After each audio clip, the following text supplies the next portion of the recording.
being behind the screen. So,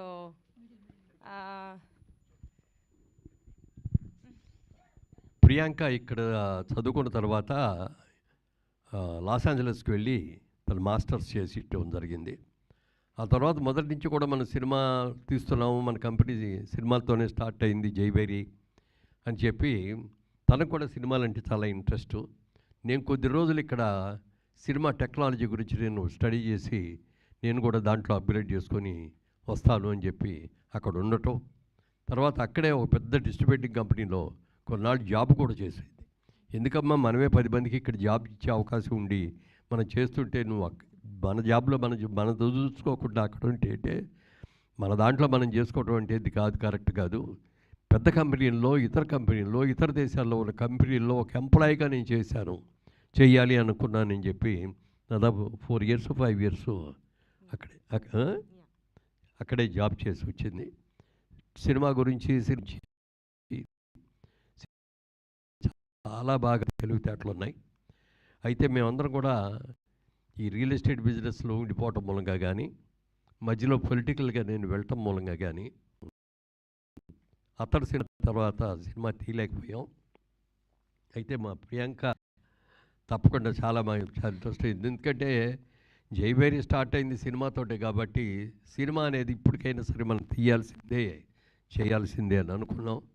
అంటే ప్రియాంక ఇప్పుడు జనరేషన్కి సరిపడగా మంచి సినిమాలు ప్లాన్ చేసి తీస్తుంది. తొందరలో మరి అనౌన్స్ చేస్తాం నెక్స్ట్ ఇయర్కో. ఇప్పుడు ఈ ఇయర్కి చేయకపోయినా నెక్స్ట్ ఇయర్ నుంచి మళ్ళీ జైబేరి ప్రొడక్షన్లోకి వస్తుందని చెప్పి మీ అందరికి కూడా తెలియజేస్తున్నాను.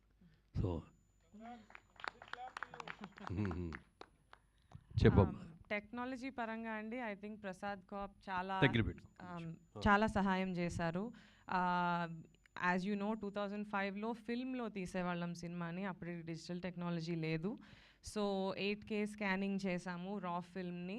ఆ 8K స్కానింగ్ చేసి దాన్ని గ్రేడింగ్ చేసి దాన్ని ఇప్పుడు టెక్నాలజీకి కలరింగ్ అన్నీ రీవర్క్ చేసాము. మీరు నమ్మరు, ఆ రీల్ని చూస్తే అది స్కాన్ చేసినప్పుడు ఎంత వర్క్ ఉండిందో. బట్ ఐ థింక్ ప్రసాద్ కాప్లో సాయి గారు అండ్ దెన్ కిరణ్ కుమార్ గారు చాలా సహాయం చేశారు. లేటెస్ట్ టెక్నాలజీతో we have made it 8K క్వాలిటీ. ఆబ్వియస్లీ 8K ప్రొజెక్టర్స్ ఇప్పుడు లేరు, సో సూపర్ 4Kలో రిలీజ్ అవుతుంది. సౌండ్ కూడా డాల్బీ అట్మాస్కి అప్గ్రేడ్ చేసాము. So you will definitely enjoy the final fight scene first 15 minutes. అక్కడ మీకు డెఫినెట్గా బిగ్ స్క్రీన్లో you will have an amazing experience. I think నేను 13 ఏళ్ళప్పుడు ఈ సెట్కి వెళ్ళి హోంవర్క్ చేసుకునేదాన్ని సినిమా షూటింగ్ జరుగుతున్నప్పుడు. నేను కూడా మీ అందరితో రిలీజ్ అయినప్పుడు బిగ్ స్క్రీన్లో కూర్చొని చూద్దాం అనుకుంటున్నాను. I hope everyone enjoys and relives some great memories. Thank you. PCXలో కూడా రిలీజ్ చేద్దామని డిస్ట్రిబ్యూటర్స్ ట్రై చేస్తున్నారు. ఐ థింక్ ప్రసాద్ టీమ్ కూడా they going to support the process. So అది కుదిరితే nothing like it. Biggest screen in Hyderabad, biggest screen in South India. I think you will be able to enjoy this special film. Thank you.